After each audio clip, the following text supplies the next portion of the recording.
असल में जो इस वक्त अमौनी मठ के महंत जी हैं, श्रद्धेय महंत जी, उनके पास एक वाजिबुल अर्ज है और इससे पहले उनके पास ताम्रपत्र भी था, जो जिसमें उल्लेख है, जिक्र है कि जहांगीर बादशाह ने इस मठ को जागीर दी थी।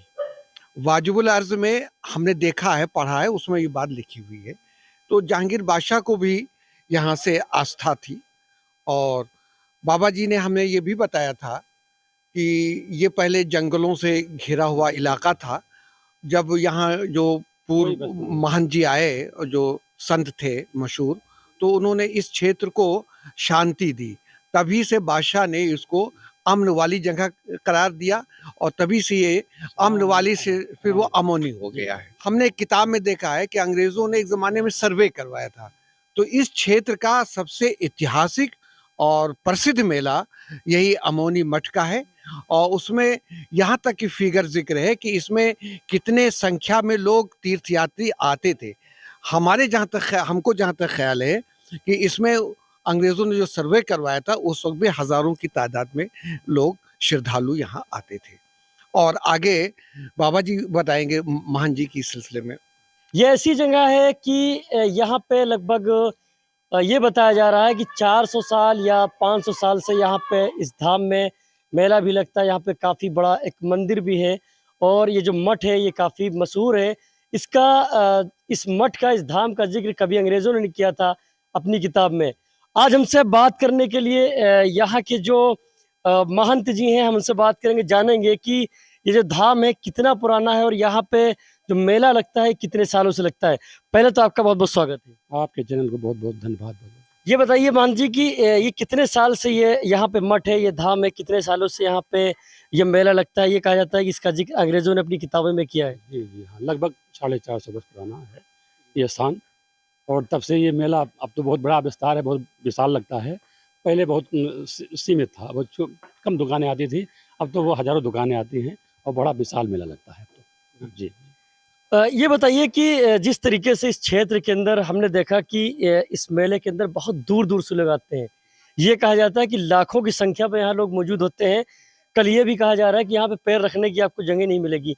क्या लगता है इतनी भीड़ इकट्ठा करने में क्या करना पड़ता होगा या लोगों की आस्था जुड़ी क्या है? जी, जी हाँ, हाँ, आस्था तो बहुत है भगवान से और महाराज जी से, क्योंकि ये क्षेत्र का सबसे सम्मानित स्थान है और गुरुद्वारा है लोगों का, इस क्षेत्र के लोगों का और बहुत ही आस्था का केंद्र है ये। तो छोटे छोटे बच्चे देखिए सब परिक्रमा दिन से ही उठा रहे हैं, लेट करके 2-2 4-4 कोस से आते हैं पैदल। लेट के आते हैं, स्नान करके अपने घर से चलते हैं और इनकी मन्नतें यहाँ पूरी होती हैं। जी। यहाँ पे आपके कहने का मतलब है कि काफ़ी लोगों की यहाँ पे आस्था जुड़ी हुई है, ये कहना है आपका? जी, जी, आस्था का केंद्र है।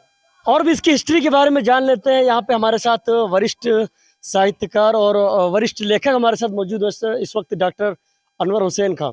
सर ये बताइए कि जो जगह है, आपसे भी ज़िक्र हो रहा था इससे पहले, ये अंग्रेज़ों के पीरियड से है, उससे पहले से है, तो क्या लगता है आपको इस मठ के पीछे का राज क्या है?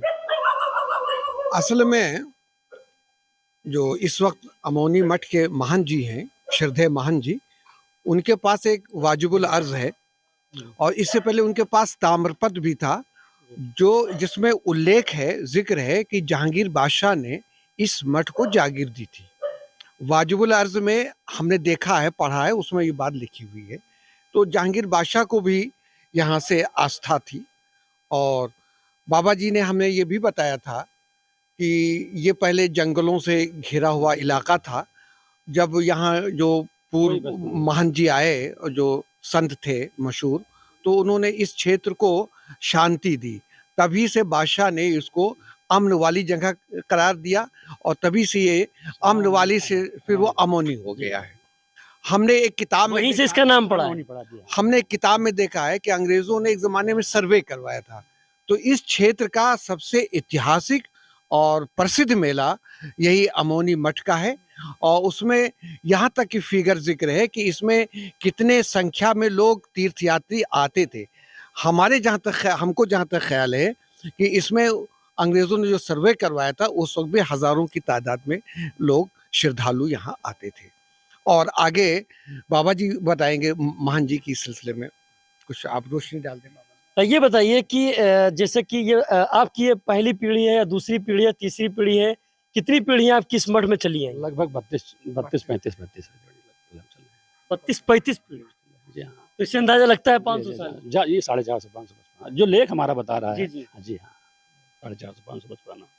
तो ये चीज़ समझ में नहीं आ रही कि इतना बड़ा मेला हमने देखा और ये हिस्ट्री में चीज़ आती है, लेकिन इस चीज़ को बाहर क्यों नहीं किया गया, ये चीज़ बात नहीं समझ में आ रही। जी, अब आप ही के माध्यम से बाहर हो सकता है। आप लोग जहाँ जाएँगे वहाँ सरकार जागेगी, प्रशासन जागेगा, धीरे-धीरे से जानकारियाँ होंगी। जी। असल में यहाँ पर जो है मुझे आके बड़ी खुशी हुई, क्योंकि मुझे भी नहीं पता था कि यहाँ पे इतना बड़ा मठ है, इतना बड़ा धाम है, यहाँ पे लाखों लोग आते हैं। अभी डॉक्टर साहब और कुछ कहना चाह रहे हैं, अभी कुछ कहना चाह रहे थे। असल में इस मठ का जो इतिहास है, गौरवमयी इतिहास रहा है, उसका कभी राजनीति से संबंध नहीं था। और जाहिर है कि जब यहाँ सिर्फ धर्म, दर्शन और अध्यात्म की बात हुई है, रूहानियत की बात हुई है, आम दिनों में लोग आते हैं तो उनको बड़ा सुकून मिलता है। और नेशनल इंटीग्रेशन की बात की जाए, हिंदू मुस्लिम एकता की, तो यहाँ से हमेशा संदेश गया है। हमारे साथ में मुनीर अहमद खान साहब हैं, ये मशहूर सामाजिक और राजनीतिक कार्यकर्ता हैं। हम चाहते हैं कि आप उनसे भी कुछ बातें करें इस सिलसिले में। ये बताइए, जैसे डॉक्टर साहब ने आपके ऊपर डाल दिया, आपका क्या ताल्लुक यहाँ से है, क्या ताल्लुक रहा है और कितने जमाने से रहा है? मेरा यहाँ से बहुत ज़माने से ताल्लुकात रहा है, और जब से तो मैं देखता हूँ, यानी 2 पीढ़ी मेरी बीत रही हैं, जब से देखता हूँ, जब से हर मेले में या कोई भी ऐसा फंक्शन नहीं होता है जिसमें हम लोग ना आते हो और श्रद्धापूर्वक आते हैं और श्रद्धा से रहते हैं, और श्रद्धा पूरा जैसे श्रद्धा की जाती है वैसे श्रद्धा से होता है। और हम लोग क्योंकि द्वारका भारती एक इसके शिष्य थे, उनको गांव द्वारकापुर मिला हुआ था, उन लोगों ने हम लोगों को द्वारकापुर दिया, तो उनकी ऑनर में हम लोग आज तक बड़े का गोश्त या इस तरह टाइप का हम लोग आज तक सेवन नहीं करते। मतलब उसी का पालन कर रहे हैं? जी हाँ, उसका पालन कर रहे हैं, पीढ़ी दर पीढ़ी उसका पालन करते चले आ रहे हैं।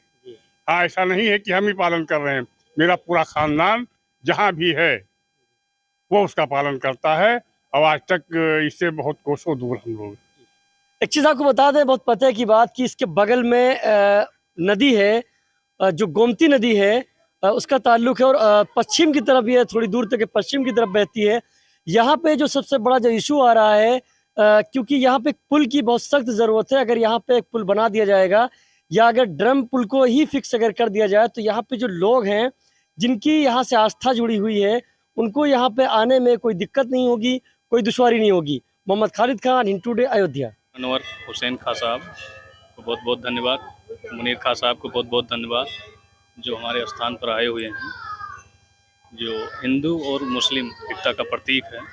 और युवाओं पीढ़ियों को सोचना चाहिए कि हिंदू मुस्लिम एकता को बनाकर रखें, जो देश के लिए सख्त ज़रूरत है।